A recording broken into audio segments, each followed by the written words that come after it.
আমি সেদিনও একজন পুরুষকে বলছি, বাপ, যে পরিষ্কার একটা বিষয় উনি আমার বলার পরে আমি বলছি, আপনি আপনার স্ত্রীকে বলবেন প্রয়োজনে আপনি, যে তুমি যদি জোহরের নামাজ না পড়ো, তুমি যদি ফজরের নামাজ না পড়ো, ঠিক আছে, আমি পারলাম না হয়তো তোমারে, হ্যাঁ ঠিক আছে, না বুঝাইতে, ঠিক আছে, আমি কামাই করবো, আমি বাজার করবো, ঠিক আছে, তুমি খাও, রান্ধো বারো, যেটা মনে কেটা করো, আমি তোমার হাতে আর কোনোদিন রান্না করা খাবার খাবো না।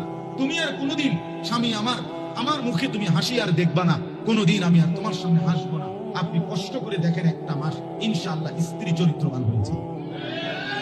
অসংখ্য বেড়ইতের কলজের ভিতরেই হিম্মত নেই, এবারের ভিতরেই হলো এটা শাক মাংস শাক, আমিও চাই, যা চাইয়া যা থাই মাত্র না চাই, এত ঝামেলা যাইও না, একটু বেগায়রত, আত্মসম্মান আত্মমর্যাদাহীন কাপুরুষের কথাই।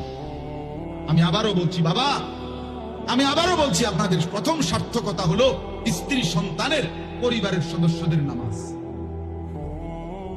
ইবাদত। এক বাবার প্রথম ফিকির, আমার ঘর না থাকুক, আমার বাড়ি না থাকুক, আমার পরের বেলার খানা না থাকুক, কিন্তু আমার স্ত্রী সন্তানের ইবাদত, আমার স্ত্রী সন্তানের নামাজ, এটা হলো প্রথম বিষয়, এটা হলো 1 নম্বরের বিষয়।